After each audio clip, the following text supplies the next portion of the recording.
Le commerce des médicaments de rue ont toujours pignon sur rue. Pourtant, leur utilisation nuit fortement à la santé des populations. Ce marché fait perdre des milliards de francs CFA à l'État de Côte d'Ivoire tous les ans. Depuis le Mali en proie au djihadisme sous la menace d'un embargo total. Bonsoir et bienvenue dans le journal. L'ONG Comupasc, organisation non gouvernementale œuvrant dans la lutte contre la commercialisation des médicaments de rue, a rencontré les responsables des cliniques privées et populations. Une rencontre pour les inciter à la responsabilité face à la prolifération des médicaments de rue dont l'utilisation n'est pas bénéfique pour la santé. Le reportage de Clément Boko. Le marché des médicaments de rue représente 30% des ventes de médicaments en Côte d'Ivoire, selon le ministère de la Santé et de l'Hygiène publique. Réputés peu chers, ces médicaments sont de plus en plus prisés par les populations. Et pourtant, leur consommation est toxique, voire mortelle. L'utilisation est légion. Il y a plusieurs séquelles. Même, il peut y avoir un problème de nerfs sciatiques. Le produit peut être mal administré. Le patient même peut ne pas supporter le produit. Donc il y a tout ça dedans. Et ça peut même à la longue créer des insuffisances rénales. Il faut donc changer les habitudes et comportements des populations. La sensibilisation se présente comme l'un des moyens efficaces selon l'ONG Comupasc. L'État de Côte d'Ivoire lutte contre les médicaments de la rue, mais nous sommes le prolongement de l'État de Côte d'Ivoire. Alors il serait mieux de se soigner avec les médicaments de qualité supérieure que d'utiliser les médicaments contrefaits. Le secteur pharmaceutique légal enregistre chaque année une perte de plus de 40 milliards de francs CFA, dont plus de 5 milliards de taxes destinées à l'État. L'ONG Comupasc se veut le relais de la nouvelle pharmacie de santé publique dont la mission est de rendre accessibles les médicaments de qualité à moindre coût aux populations. Le ministère de la fonction publique a procédé aujourd'hui à Korogo au lancement officiel des épreuves des concours de la fonction publique au titre de l'année 2020. Cette année, 121 190 candidats sont enregistrés pour 465 concours. Les examens vont se dérouler sur 4 semaines tous les samedis. Le reportage de Charles Tatou. Fonction publique. Cette année, ils sont au total 121 190 candidats pour 465 concours. Des concours sur une période de 4 semaines, soit chaque samedi, pour des compositions. Korogo, lancement officiel des épreuves de ces concours qui se déroulent dans les différentes régions centres d'examen du pays. Cette déconcertation, une politique de proximité du gouvernement, celle de rapprocher l'administration de l'administré. Le choix de Korogo n'est pas simple. Le processus de déconcentration est une œuvre de l'ex-premier ministre Amadou Gon Coulibaly. C'est lui qui nous a demandé d'être plus proches des administrés. Quoi de plus normal que nous venons lui rendre hommage. Hommage à celui qui a permis aux candidats d'être heureux de composer dans de telles conditions. Nous avons mis un ensemble de dispositifs en place pour pouvoir mettre la main sur tous ceux qui tenteront de frauder. Le mérite, la transparence et l'égalité des chances, c'est ce qui est de mise cette année. Pour le bon déroulement des épreuves, une organisation pratique mise en place dans tous les centres d'examen. On note un secrétariat d'examen, une équipe médicale et des éléments de force de l'ordre pour la sécurité. Pour la première vague des postulants, à Korogo, on a enregistré 490 candidats repartis dans 21 salles du lycée Houphouët-Boigny pour 5 concours. Souleïmaneka, village du département de Dabakala, bénéficie désormais d'un chantier école de la petite mine pour lutter contre l'orpaillage illicite. L'ouverture officielle du site a eu lieu en présence du ministre des Mines et de la Géologie. L'orpaillage clandestin, phénomène devenu récurrent en Côte d'Ivoire. Un fléau qui a des conséquences négatives sur la vie des populations et sur l'environnement. Entre autres, dégradation des terres, pollution des cours d'eau, insécurité, consommation de la drogue, prostitution et exploitation des enfants. Pour assainir le secteur, le gouvernement installe des chantiers écoles de la petite mine à travers le pays.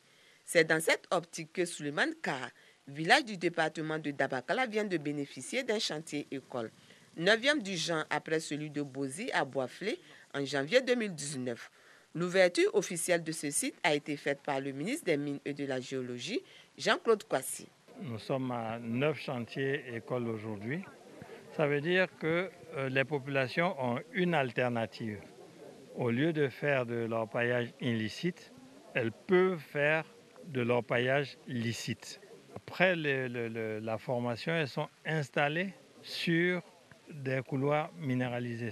C'est une sorte de compromis du bon sens qui permet d'avoir des résultats satisfaisants en créant le moins de nuisances possible. C'est ce que nous souhaitons parce que c'est ce qui permet le développement durable. Pendant 4 mois, cette première promotion de 30 apprenants, dont 5 filles, seront formés aux techniques et méthodes d'exploitation minière artisanale et semi-industrielle. Une opportunité dont se réjouissent les impétrants. À partir du moment où ils savent ce que c'est que l'activité minière, ce que c'est que l'industrie minière, ils pourront monter leur propre business.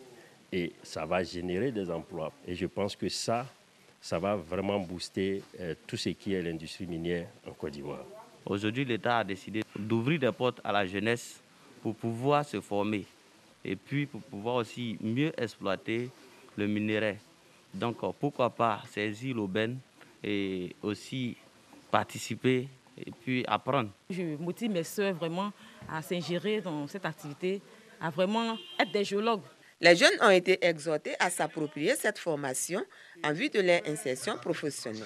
Le pays va compter 12 chantiers écoles d'ici la fin de l'année 2020 pour une capacité de formation d'au moins 1200 artisans miniers par an. Et puis le collège des délégués de l'université Félix Houphouët-Boigny de Cocody a un nouveau porte-parole. Il entend servir de courroie de transmission entre l'administration, enseignants et étudiants. Le collège des délégués de l'université Félix Houphouët-Boigny de Cocody compte 1700 délégués. Bintou Pekele par Gasso Okoni. Emmanuel Sino, investi 4e porte-parole du collège des délégués de l'université Félix Houphouët-Boigny de Cocody, CODE. Il est à la tête des délégués du FR, des départements, d'amphi, des niveaux, d'options et des spécialités pour une période d'1 an avec une feuille de route bien définie. Ma mission, c'est de gérer l'ensemble des délégués de l'université Félix Houphouët-Boigny. Et le délégué, son rôle, c'est de s'assurer que les cours se déroulent en de très bonnes conditions. Ils ont aussi pour mission de sensibiliser. Et donc, nous sensibilisons la jeunesse à ce que la période sensible actuelle ne doit pas nous influencer négativement. Et donc, moi, je pilote, je me rassure qu'au sein de l'université, les cours se passent à merveille. Le nouveau porte-parole sera une croix de transmission entre les étudiants et l'administration. Une réalité que justifie la présence des autorités de l'université. Pour nous, les délégués constituent un pilier important dans la mise en œuvre de programmes que nous avons signés pour assurer une formation de qualité au sein de l'université Félix Houphouët-Boigny. Notre mission, c'est vraiment de donner une information juste à ces délégués pour qu'ils puissent les transmettre aux étudiants pour qu'ils ne puissent pas prendre des décisions basées sur des informations erronées. Lorsque le fil du dialogue est rompu, que nous assistons à d'autres choses. Pour lui dire que nous sommes disponibles 24 heures sur 24 heures pour qu'aucun sujet ne soit tabou et n'amène à d'autres comportements qui n'est pas du tout bon, ni pour eux, ni pour l'administration. C'est cette expression de ce que nous sommes en harmonie et en contact permanent que nous sommes venus exprimer ce matin en les soutenant. Occasion pour la représentante du ministre de l'Enseignement supérieur et de la Recherche scientifique, Adama Diawara, parrain de la cérémonie, d'appeler l'ensemble des délégués à prôner les valeurs de paix. Nous demandons aux délégués, aux porte-parole, à toute son équipe d'être de vrais médiateurs entre eux et les enseignants, de prôner la paix, mais d'être surtout des modèles pour les autres étudiants. Le collège des délégués de l'université Félix Houphouët-Boigny de Cocody, CODE, compte 1700 délégués. Ils jouent le rôle des médiateurs et veillent au bon déroulement des cours. 14 artistes et comédiens ont été formés à l'usage de l'outil créé à Paix, la communauté régionale pour l'autonomisation et la paix, une initiative de la chaire UNESCO aux femmes et pouvoir de décision. Objectif, promouvoir la paix par l'humour en vue d'informer, de sensibiliser et de conscientiser les populations d'Angui-Dangui. Qu'est-ce que vous avez concrètement comme programme pour la réconciliation? Non, pour la réconciliation. réconciliation. Il ne peut pas avoir de réconciliation avec des sauvages comme ça.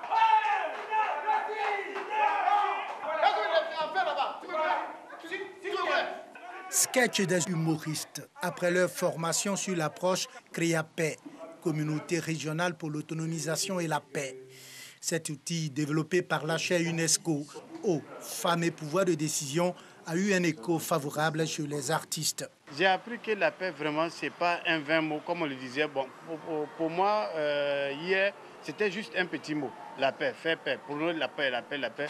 Mais je me rends compte que dans la paix, il y a beaucoup de vertus. J'ai appris que la paix, c'est le don de soi. C'est le don de soi. C'est un sacrifice que nous faisons. Voyez un peu.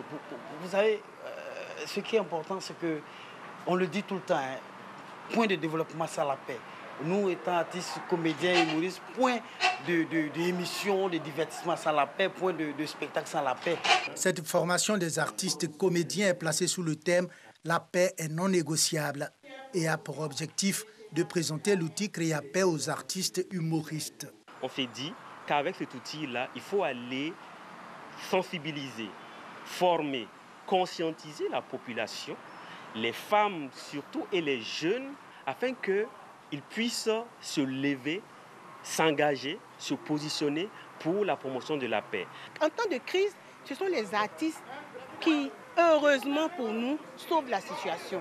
Nous avons choisi les artistes humoristes parce que pour nous, ce sont les lumières de la société. Ils sont capables de nous révéler ce qui se passe, que peut-être nous ne voyons pas. Ils sont capables de nous dire la vérité. Parce que la paix aussi, c'est la vérité, c'est la justice, c'est l'amour du prochain. Et ils sont capables de nous le dire en leur thème. Et nous leur demandons d'aller d'abord auprès des communautés pour éviter qu'il y ait une crise communautaire. C'est surtout l'objectif premier de Communauté régionale pour l'autonomisation et la paix qui est CREAPAIX. Après leur formation, les artistes humoristes ont été faits chevaliers CREAPAIX. La chaire UNESCO aux femmes et pouvoir de décision et Ivoire Humour ont signé une convention pour que l'humour soit au service de la promotion de la paix en Côte d'Ivoire. Chez les Ébriers, peuple Tchaman ou Achan, Yopougon, Atandjra ou Yopougon Kouté était le seul village où on accédait au règne générationnel de 15 ans à partir de 70 ans. La génération Dougbo au pouvoir depuis 2014 a décidé d'abréger son règne en fin d'année 2020 pour permettre à la génération Tchagba, qui va régner à partir de 2021, d'être dans la même tranche d'âge que les autres villages à Tchaman. Le consensus retrouvé autour de la nouvelle configuration du village, les Tchagba, la génération cadette qui va leur succéder, a présenté le chef choisi de façon consensuelle et ses deux adjoints aux anciens. Village de Yopougon Kouté. Des chants et danses guerrières pour accompagner le futur chef de la génération Tchagba de ce village, Achan, aujourd'hui quartier d'Abidjan. Clément Apiti, adulé dans le village, est présenté aux populations à ses côtés ses deux adjoints. Il reçoit la bénédiction et la caution du doyen d'âge. Désormais, le futur chef de la génération Tchagba participe à la gestion administrative et financière du village. En attendant sa prise de pouvoir effective en décembre 2020, pouvoir actuellement détenu par la génération Dougbo. La génération Dougbo est à la fin de son mandat. Comme les dit notre tradition, une fois qu'une génération a fini son mandat, celle qui est adjacente accède au pouvoir. Nous prenons la relève, les priorités sont celles de réconcilier l'ensemble de la communauté villageoise de Yopougon Kouté. Ce passage de flambeau générationnel entre Toubo et Tchagba s'est fait dans le respect de la tradition en pays Achan. Les chefs de village d'Anono et de Songon Dagbe, invités spéciaux à la cérémonie, saluent cet acte qui, disent-ils, honore le village. Les Tchagba sont appelés à succéder aux Dougbo, dont le règne de 15 années arrive à terme en cette fin 2020. Nous avons fait ce qui nous revient de faire, que le parallélisme de forme soit effectif à Yopougon Kouté. Nous serons là en tant que doyens et ils pourront se reposer sur nous. Ils pourront recevoir des conseils de nous. Je voudrais féliciter les Toubor, les Tchagba pour le bel exemple qu'ils nous donnent à tous. Je voudrais inviter toute la communauté Achan à s'inspirer de ce bel exemple de gouvernance que nous donnent aujourd'hui les Toubor de Yopougon-Kouté, mais aussi les jeunes Tchagba qui, à leur côté, ont appris depuis un bon moment. Clément Apiti, chef de la génération Tchagba, est le choix de tout Yopougon-Kouté. Cet enseignant de 54 ans promet de suivre la voie tracée par ses prédécesseurs et s'appuyer autant sur les valeurs et normes du peuple Achan que sur Dieu pour administrer Yopougon-Kouté. Le Mali en proie au djihadisme sous la menace d'un embargo total, tandis que Bamako essaie de dessiner l'avenir d'un Mali en proie aux difficultés. Les soldats sur le terrain, loin de là à Tombouctou, les civils et les humanitaires continuent à faire face aux dures réalités du quotidien. Le nord et le centre du Mali sont des territoires immenses. Les régions reculées sont le théâtre de plusieurs conflits depuis 2012. Des groupes djihadistes affiliés à Al-Qaïda ou à l'organisation État islamique fortement implantés y combattent tous ceux qui représentent l'État malien. Plus de 20 soldats ont été tués depuis le coup d'État du 10 août dernier. De son côté, la junte au pouvoir a déclaré depuis jeudi dernier que le Mali était sous la menace d'un embargo total des États ouest-africains s'ils ne nomment pas un président et un premier ministre de transition civile. Les dirigeants ouest-africains réunis mardi au Ghana ont pressé la junte de nommer immédiatement des autorités civiles. La CEDEAO va lever les sanctions imposées le 20 août, 2 jours après le putsch qui a renversé Ibeka, aussitôt que ces deux responsables auront été désignés selon le communiqué final du sommet. Voilà, c'est tout pour ce soir. Portez-vous bien.